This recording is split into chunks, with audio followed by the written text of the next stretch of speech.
Lo que estás a punto de escuchar fue ocultado durante siglos, no por accidente, sino por diseño. Hoy vas a entender por qué la historia que te contaron sobre Jesús es solo la mitad de la verdad. Imagina que alguien, hace 17 siglos, decidió qué podías creer y qué debías olvidar. Imagina que ese alguien no era un profeta, no era un apóstol, no había caminado con Jesús ni bebido de su palabra de primera mano. Era un emperador romano, un hombre de guerra, de política y de poder.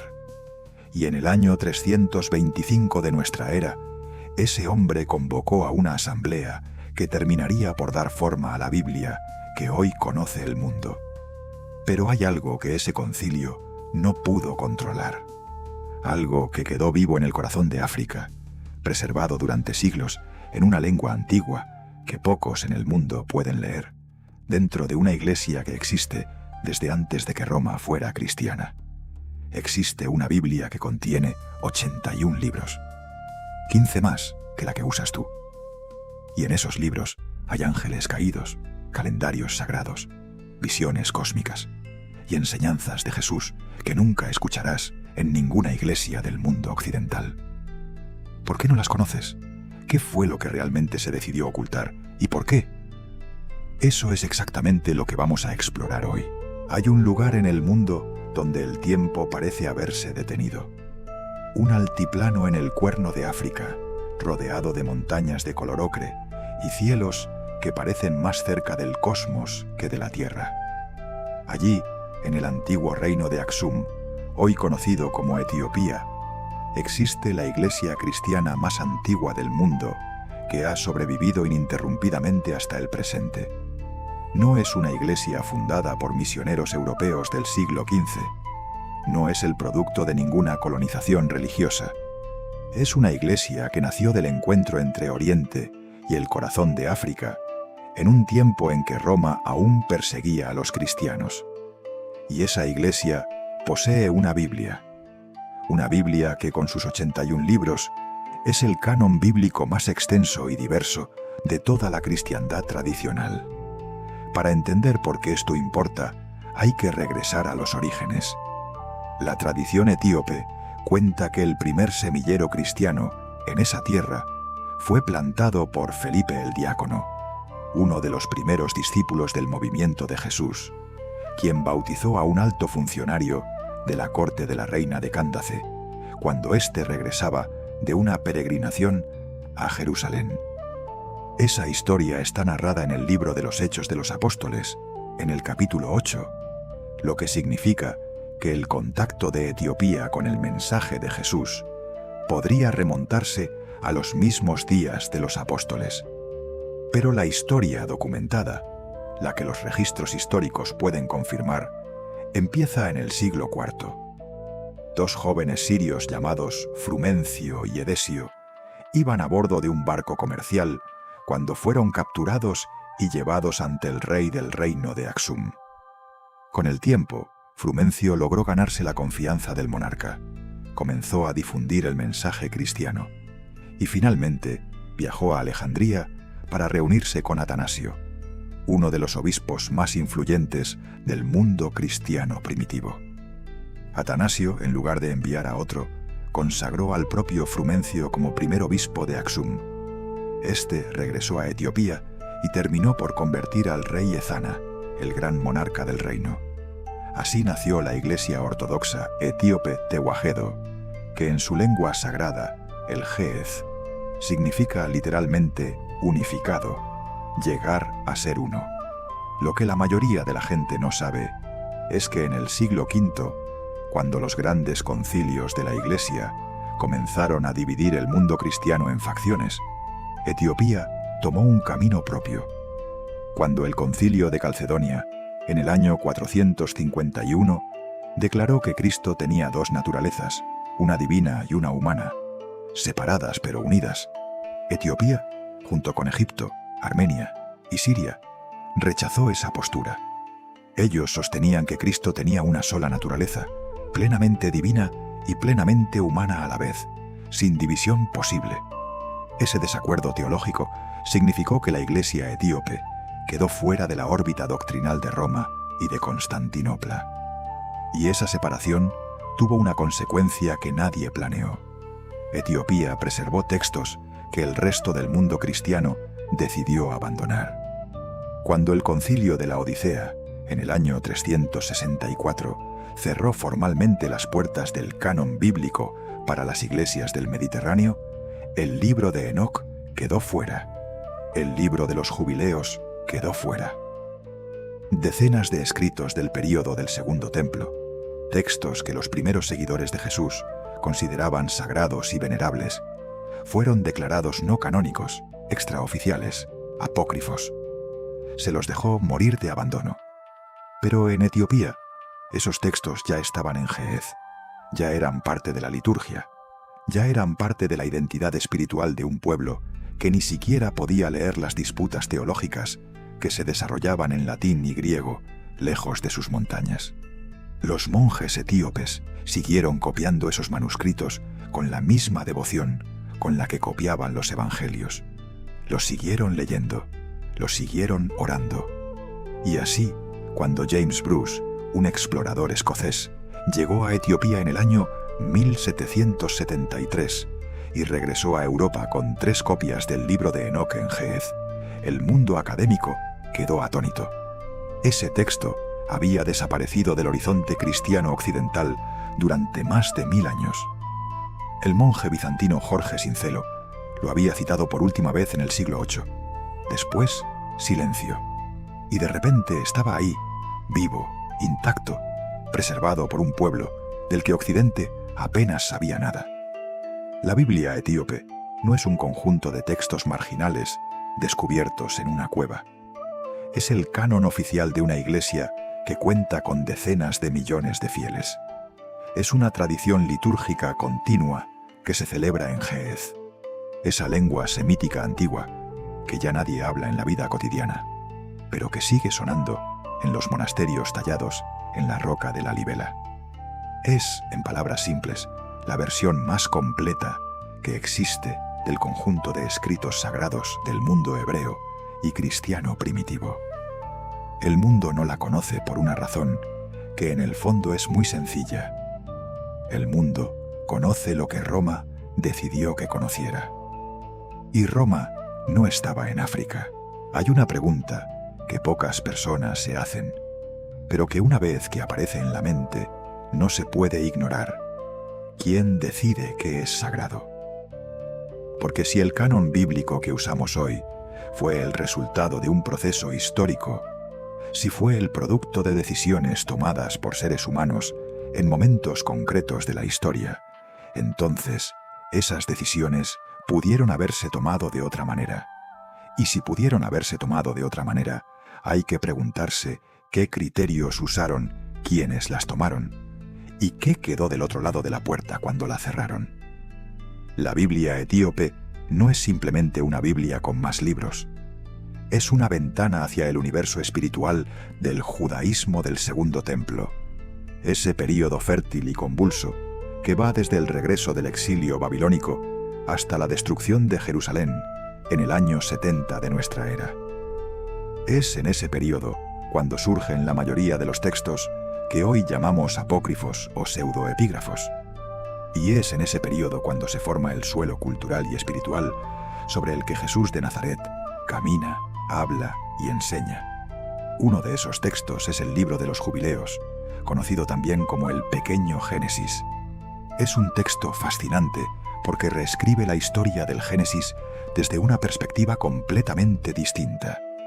Según los estudiosos, fue compuesto en hebreo, probablemente en el siglo II antes de nuestra era, posiblemente en el entorno de los esenios, esa comunidad de Israel que rechazaba el statu quo religioso de su tiempo y vivía en el desierto cultivando una espiritualidad propia. Los manuscritos del Mar Muerto, descubiertos en las cuevas de Qumrán en 1947, contienen 14 fragmentos del libro de los jubileos en su lengua original, lo que confirma su antigüedad e importancia. ¿Qué dice el libro de los jubileos que resultó tan incómodo? Varias cosas, cada una más provocadora que la anterior. En primer lugar, propone un calendario diferente al que terminó siendo adoptado por el judaísmo oficial. El libro de los Jubileos defiende un calendario solar de 364 días, dividido perfectamente en semanas de 7 días, de modo que cada fecha siempre cae en el mismo día de la semana. Los investigadores han señalado algo perturbador en relación a esto. Según ese calendario, Jesús habría celebrado la última cena un martes por la noche, no el jueves que la tradición cristiana ha establecido. El conflicto entre calendarios no era una discusión técnica, era una batalla sobre qué comunidad tenía la autoridad para definir cuándo y cómo se encontraba el pueblo con lo divino. En segundo lugar, el libro de los Jubileos tiene una lectura profundamente política. En su capítulo 11, declara que la corrupción de los descendientes de Noé se hizo evidente cuando permitieron que un hombre gobernara sobre los demás, cuando establecieron la monarquía y empezaron a hacerse la guerra unos a otros. Es un texto que cuestiona el poder centralizado, que pone en entredicho la legitimidad de cualquier institución que se erija como intermediaria absoluta entre el ser humano y lo sagrado. ¿Sorprende que haya quedado fuera de los cánones controlados por imperios y jerarquías? Hay además en la Biblia etíope los libros de Mecabián. 3 libros que llevan un nombre similar a los macabeos, pero que son completamente distintos en contenido. Son relatos únicos, sin paralelos en ninguna otra tradición cristiana o judía conocida. Hablan de héroes y mártires de una historia que no encaja en ningún esquema doctrinal europeo. Son, en un sentido profundo, la voz del África cristiana contando su propia historia sagrada en sus propios términos. Y luego está el Kebra Nagast, el libro de la gloria de los reyes, una crónica etíope que narra la historia de la reina de Saba y el rey Salomón, y de cómo su hijo Menelik trajo el arca de la alianza a Etiopía. Para los etíopes, ese texto no es leyenda, es historia sagrada. Y en la ciudad de Aksum, en una pequeña capilla custodiada por un único sacerdote que jamás abandona su puesto, afirman poseer todavía el arca de la alianza, no como metáfora, como realidad tangible. Pero la pregunta que más incomoda no es ¿qué contienen estos libros? La pregunta que más incomoda es ¿por qué fueron eliminados?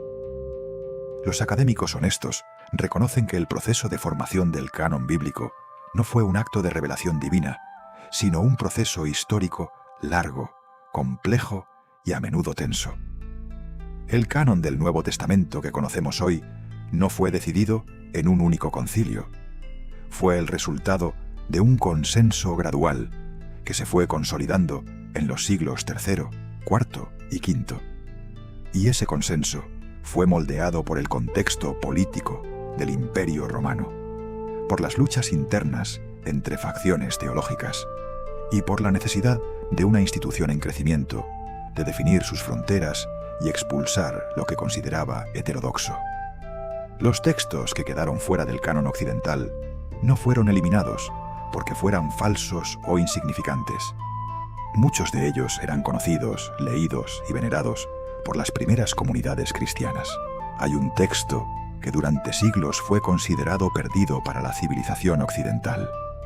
Un texto que los primeros cristianos conocían, que los autores del Nuevo Testamento citaban, y que sin embargo desapareció del horizonte oficial durante más de 1000 años.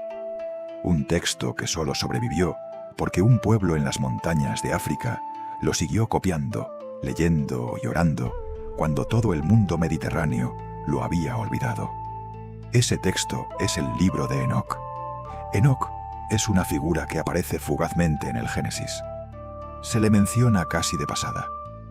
Vivió 365 años, caminó con Dios y desapareció porque Dios se lo llevó. 7 versículos. Suficientes, aparentemente, para capturar la imaginación de generaciones enteras de escritores sagrados, porque sobre ese breve rastro se construyó uno de los textos más extraordinarios y perturbadores de la literatura religiosa antigua. El libro de Enoc está compuesto de 5 secciones que se estima fueron escritas en distintos períodos, siendo la más antigua anterior al año 200 antes de nuestra era. La primera de esas secciones es el Libro de los Vigilantes, y es aquí donde la narrativa se vuelve verdaderamente inquietante. Los vigilantes, en hebreo, los Irin, eran ángeles destinados a observar y guardar a la humanidad. Pero algo salió mal. Según el texto de Enoc, 200 de esos ángeles, bajo el liderazgo de uno llamado Semiaza, descendieron a la tierra, tomaron esposas entre las mujeres humanas y engendraron hijos. Esos hijos fueron los Nefilim, traducidos habitualmente como los gigantes o los caídos, seres de naturaleza híbrida, ni plenamente divinos ni plenamente humanos, que desataron una ola de violencia sobre la tierra. Los Nefilim, dice el texto, devoraron primero todo el trabajo de los hombres, luego a los animales, y finalmente comenzaron a consumirse unos a otros. Pero los vigilantes no solo corrompieron la genética de la humanidad, por usar una metáfora moderna, también le transmitieron conocimientos que no debían tener. Uno de ellos, Azazel, enseñó a los hombres el arte de fabricar armas de guerra y armaduras. Otro transmitió los secretos de la cosmética y la seducción.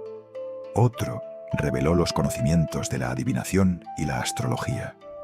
En el universo de Enoc, el conocimiento mismo puede ser una forma de corrupción cuando proviene de fuentes que han traicionado su naturaleza. Los arcángeles Miguel, Rafael, Gabriel y Sariel contemplaron la destrucción que se extendía sobre la tierra y elevaron su clamor a Dios. La tierra desolada grita hasta las puertas del cielo, dice el texto. Y Dios respondió. Encadenó a los vigilantes bajo la tierra para que esperaran el juicio del fin de los tiempos. Envió a Noé el aviso del diluvio que vendría a limpiar el mundo y destruyó a los Nefilim. Aquí hay algo que vale la pena detenerse a considerar. El Génesis canónico menciona a los Nefilim en 4 versículos, sin explicar casi nada sobre su naturaleza, su origen preciso o su destino. El libro de Enoc toma esa mención críptica y la despliega en una narrativa cosmológica completa, con nombres, jerarquías, consecuencias y un sistema de justicia divina que atraviesa las dimensiones. No es difícil imaginar por qué las comunidades del Segundo Templo encontraban este texto fascinante. Y no es difícil imaginar por qué quienes querían una religión más controlable, más institucional, más centrada en la obediencia a una jerarquía visible, encontraban este texto peligroso. Pero lo que más impacta del libro de Enoc, lo que lo conecta directamente con las enseñanzas de Jesús, de una manera que los teólogos no siempre quieren admitir, está en su segunda gran sección, el libro de las parábolas. Aquí, Enoc recibe visiones del fin de los tiempos, del juicio de los reyes y los poderosos, y de una figura llamada el Hijo del Hombre. La expresión Hijo del Hombre aparece en los Evangelios en boca de Jesús más de 80 veces, más que cualquier otra expresión con la que Jesús se refiere a sí mismo. Y en el libro de Enoc, ese Hijo del Hombre no es un simple ser humano, es una figura preexistente, escondida desde antes de la creación del mundo, que aparecerá en el momento del juicio para derribar a los poderosos de sus tronos y exaltar a los humildes. El Hijo del Hombre en Enoc es llamado también el Justo, el Elegido, el Mesías. Y las parábolas describen un escenario en el que los reyes y los potentados que han dominado la tierra mediante la violencia y la injusticia se encontrarán cara a cara con ese juicio, y no habrá para ellos ningún lugar donde esconderse. Cuánto de ese vocabulario, cuánta de esa imaginería, cuánta de esa expectativa estaba viva en la mente de quienes escucharon a Jesús hablar en las orillas del lago de Galilea. La respuesta casi segura es toda. Los estudiosos del Nuevo Testamento han señalado durante décadas la profunda relación entre el lenguaje de Jesús y el universo conceptual de Enoc. Cuando Jesús dice, el Hijo del Hombre ha de venir en las nubes con gloria, no está inventando una nueva imagen. Está hablando el idioma de Enoc. Está apelando a un horizonte de expectativas que su audiencia ya conocía, que ya había absorbido en su imaginación colectiva. Y sin embargo, el libro de Enoc quedó fuera del canon. Las comunidades etíopes lo preservaron. Los manuscritos del Mar Muerto contienen fragmentos de él en arameo, confirmando que era ampliamente leído en el período del Segundo Templo. Pero en el mundo cristiano occidental desapareció por más de 1000 años. Cuando el explorador James Bruce lo trajo de regreso a Europa a finales del siglo XVIII, el impacto fue considerable. Y cuando en 1947, entre los rollos del Mar Muerto encontrados en las cuevas de Qumran, aparecieron nuevos fragmentos arameos de Enoc, la Academia tuvo que reconocer lo que los etíopes siempre habían sabido: que este texto no era una curiosidad marginal, sino un pilar de la espiritualidad del mundo en el que Jesús vivió y enseñó.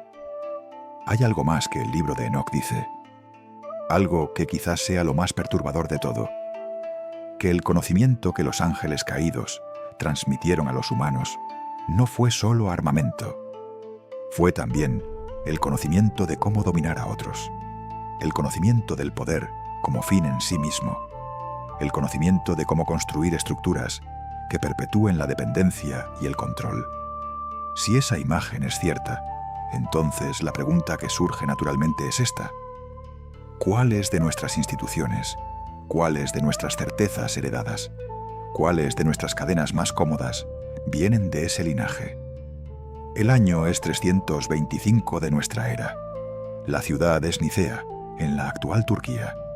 El hombre que convoca a los obispos de todo el Imperio Romano no es un sacerdote ni un teólogo. Es Constantino I, el emperador que acaba de derrotar a sus rivales y unificado el dominio de Roma bajo un solo poder. Es un hombre que gobernó un ejército, que tomó decisiones de vida o muerte sobre millones de personas, y que ahora se sienta en la sala central de su palacio de verano para presidir el primer concilio ecuménico de la historia cristiana. Hay que decir aquí algo que la cultura popular frecuentemente distorsiona. El concilio de Nicea no fue donde se decidió el canon bíblico.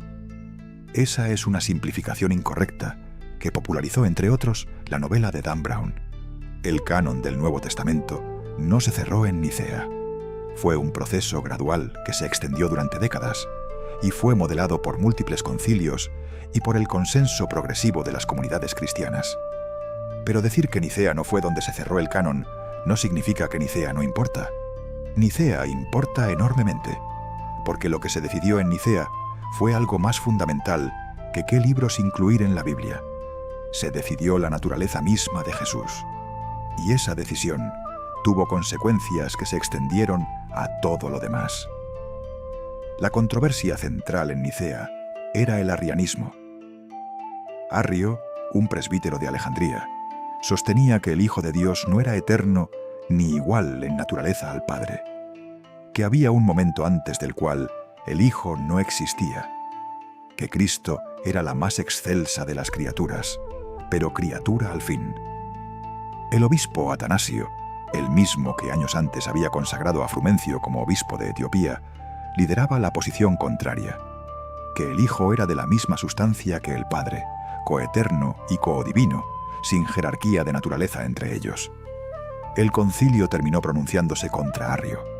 El credo de Nicea estableció que Jesús era Dios verdadero de Dios verdadero, engendrado, no creado, de la misma sustancia que el Padre.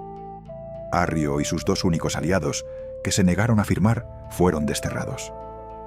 La decisión fue tomada por abrumadora mayoría, aunque el debate teológico continuó durante décadas. ¿Qué tiene que ver esto con los libros que quedaron fuera del canon? Todo. Porque la decisión sobre la naturaleza de Jesús no era solo un asunto de metafísica teológica. Era una decisión sobre quién podía hablar sobre Jesús y en qué términos. Era una decisión sobre qué tipo de espiritualidad era legítima y qué tipo era peligrosa. Una vez que la naturaleza de Cristo quedó definida por decreto imperial y conciliar, los textos que ofrecían versiones alternativas de esa naturaleza se volvieron inconvenientes. Los evangelios gnósticos, por ejemplo, que en 1945 fueron descubiertos en Nag Hammadi, en Egipto, pintaban un retrato de Jesús que no encajaba fácilmente en el marco niceno. El Evangelio de Tomás, que probablemente fue compuesto en el siglo I o comienzos del segundo, es una colección de 114 dichos de Jesús sin narrativa de milagros ni historia de la pasión. Es Jesús hablando, solo hablando. Y lo que dice apunta hacia un reino interior, hacia la transformación de la conciencia, hacia el conocimiento directo de lo divino sin intermediarios. El reino está dentro de vosotros y está fuera de vosotros, dice el Jesús del Evangelio de Tomás. No en un lugar al que se llega después de la muerte, mediante los sacramentos de una institución. Aquí, ahora, dentro. El Evangelio de Felipe ofrece imágenes sacramentales profundas, llenas de metáforas nupciales y referencias a la unión de lo humano con lo divino. El Evangelio de María Magdalena, recuperado solo parcialmente, sugiere que ella recibió enseñanzas que los otros discípulos no conocían, y que la reacción de Pedro ante eso fue de resistencia y negación. Estos textos no son invenciones medievales. Los académicos los datan en los primeros siglos del cristianismo. Estaban escritos en copto, pero probablemente son traducciones de originales griegos, y fueron enterrados deliberadamente, posiblemente por monjes que los escondieron para protegerlos de la destrucción, cuando el edicto imperial los declaró heréticos. Hay otro concilio que también importa y que raramente se menciona: el Concilio de la Odisea, en el año 364. En él se pronunció formalmente que los libros que podían leerse en las iglesias eran sólo los del canon que se estaba consolidando, y el libro de Enoc quedó explícitamente excluido, no porque fuera un texto oscuro y marginal, sino porque era un texto demasiado bien conocido, demasiado poderoso y demasiado ajeno al tipo de autoridad que las instituciones del siglo IV querían ejercer sobre la espiritualidad de sus fieles. La relación entre Roma, el Estado, y la Iglesia que nació en el siglo IV fue una relación nueva en la historia del cristianismo. Antes de Constantino, el movimiento de Jesús había existido durante 3 siglos en los márgenes del poder, perseguido, fragmentado, diverso. Había comunidades que leían el Evangelio de Tomás junto a Mateo. Había grupos que veneraban el libro de Enoc como texto sagrado. Había teologías que describían a Cristo de maneras que el credo de Nicea luego calificaría de heréticas. Todo ese pluralismo fue, si no destruido por completo, sí sistemáticamente podado. El resultado fue una versión del cristianismo más manejable, más centralizable, más útil para un imperio que necesitaba una religión capaz de unificar a sus súbditos bajo un mismo horizonte de autoridad. Esa versión fue la que sobrevivió en Occidente, y es la que la mayoría de nosotros, 2000 años después, conocemos como la versión. Etiopía no siguió ese camino. Etiopía, separada del mundo mediterráneo por el desierto y el mar, con su propio emperador y su propia iglesia, preservó algo diferente.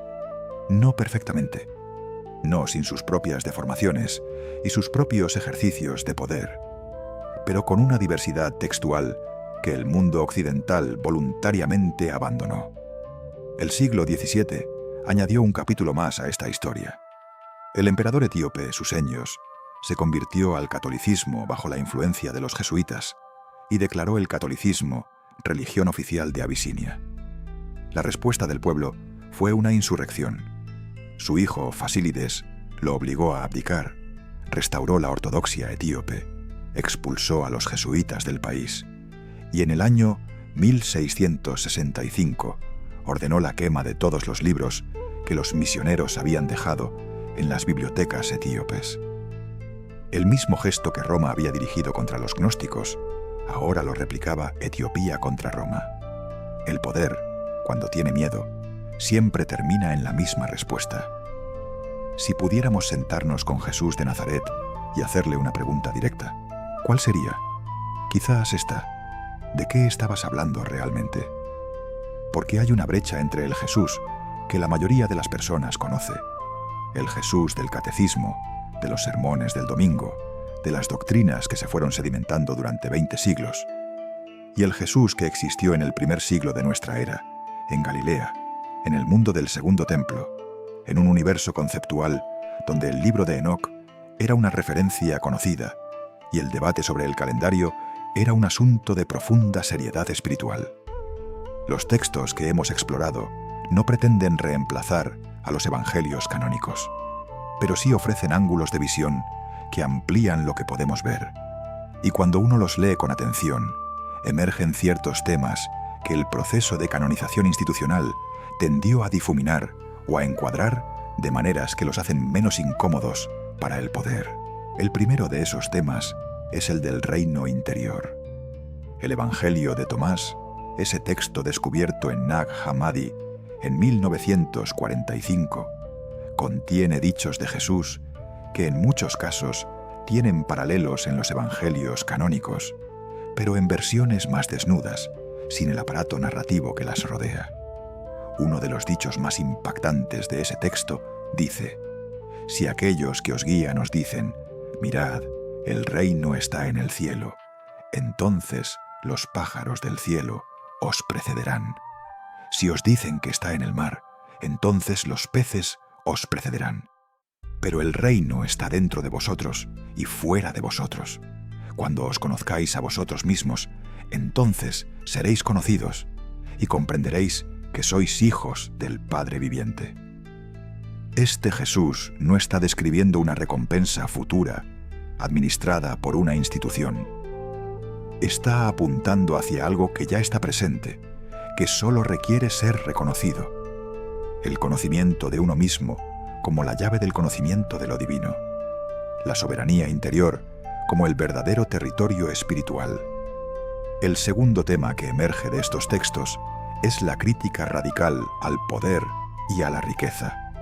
El libro de los Jubileos, que en el universo espiritual del Segundo Templo era un texto ampliamente conocido, contiene una afirmación contundente: que el dominio de un hombre sobre otros, que la monarquía como sistema, que la guerra entre naciones, son formas de corrupción que traicionan el orden original de lo creado. Y en el libro de Enoc, el juicio que se aproxima no es un juicio sobre los pecadores individuales de la clase media. Es un juicio sobre los reyes y los poderosos, sobre los que poseen la superficie de la tierra, sobre quienes han acumulado riqueza y poder a expensas de los demás.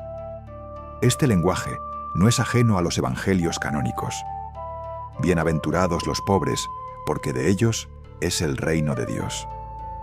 Es más fácil que un camello pase por el ojo de una aguja que un rico entre en el reino de los cielos.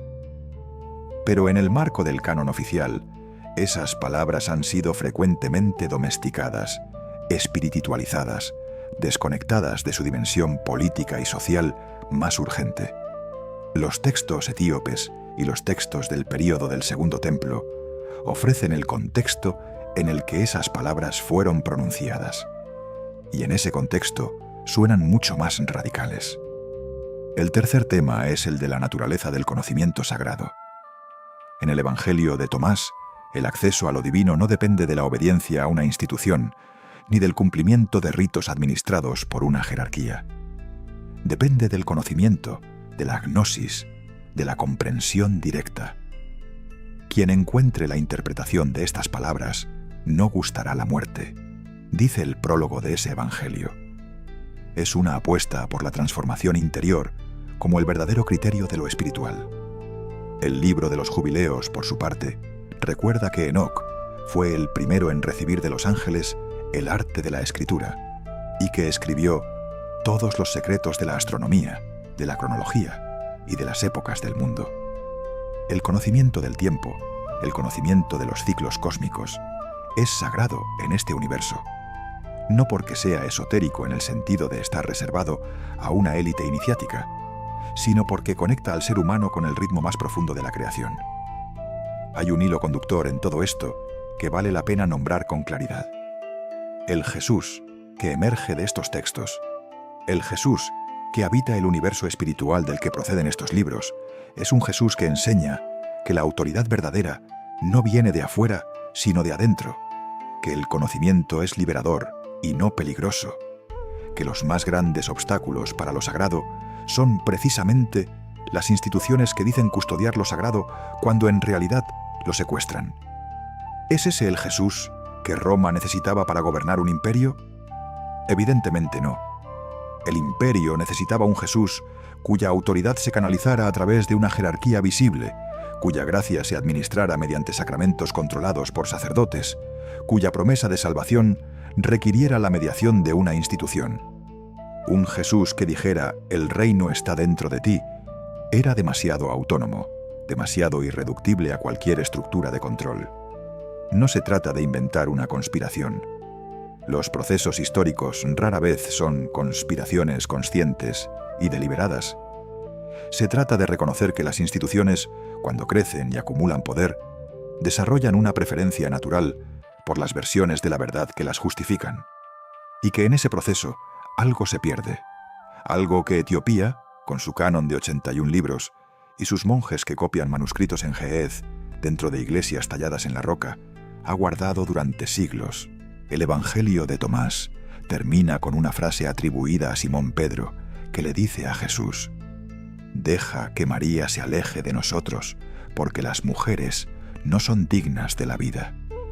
Y Jesús responde: «Mirad, yo mismo la guiaré para hacerla varón, de modo que ella también pueda convertirse en un espíritu viviente semejante a vosotros los varones.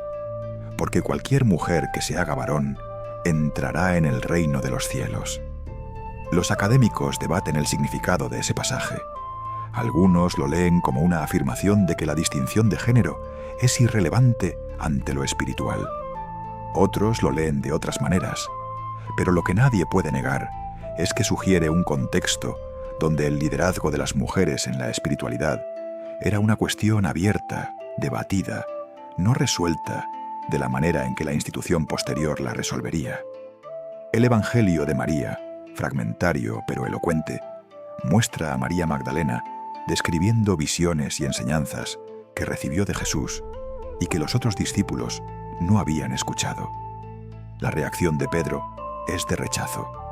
¿Habló realmente en privado con una mujer en lugar de hacerlo con nosotros? Y otro discípulo, Leví, lo defiende diciendo: «Pedro, siempre has sido de carácter iracundo. Ahora te veo disputando con la mujer como si fuera un adversario. Si el Salvador la hizo digna, ¿quién eres tú para rechazarla?». Son fragmentos. Son pedazos de un mosaico que el tiempo ha roto.